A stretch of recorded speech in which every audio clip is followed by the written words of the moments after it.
שמי אלמלם שמעון ואני הבעלים של משרד נדל"ן ברחוב הרצל 69 בבת ים.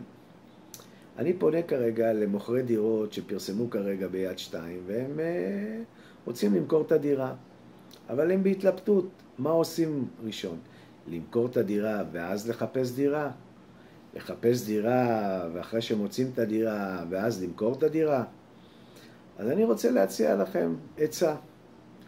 תנו לי את הנכס שלכם, אני יחפש לכם קונה, יחפש לכם דירה מתאימה, ובאותו זמן אנחנו גם נחפש קונה וגם נחפש דירה.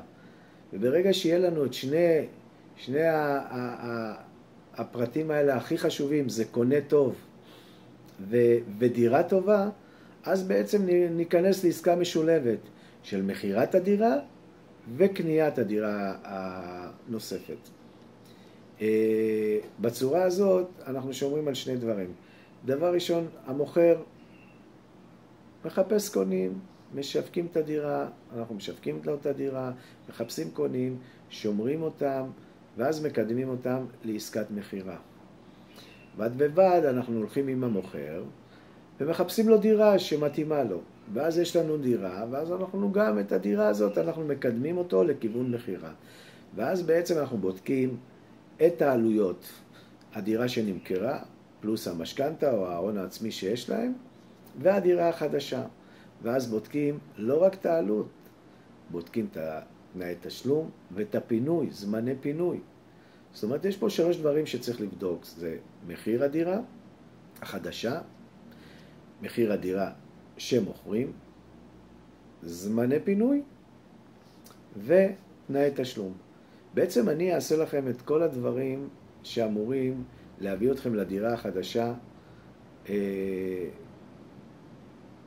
חלק יותר. איך נקרא לזה? ללא כאבי ראש, במקצועיות, ללא פספוסים. ואז בצורה הזאת אנחנו גם נמכור את הדירה במחיר טוב, וגם נקנה דירה במחיר טוב, כי אנחנו לא בלחץ. כי מוכר שימכור את הדירה שלו ועוד לא מצא, מהר מאוד יבין שהוא בסוף ימכור את הדירה שלו במחיר מציאה, כי אין לו ברירה, כי הוא חייב לשלם את התשלומים, או להפך, מוכר דירה שכבר קנה דירה ולא מכר את הדירה שלו, הוא בעצם יהיה עוד יותר בלחץ.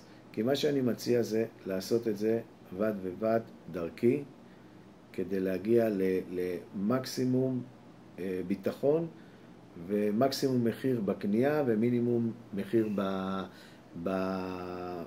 מקסימום מחיר במחירה ומינימום מחיר בקנייה. בעצם בצורה הזאת אנחנו משלבים את שני הנושאים האלה, גם קנייה וגם מחירה. ולא נכנסים ללחץ. אלמלם שמעון, אלמלם נדל"ן, הרצל 69 בת ים, 0505 222 050.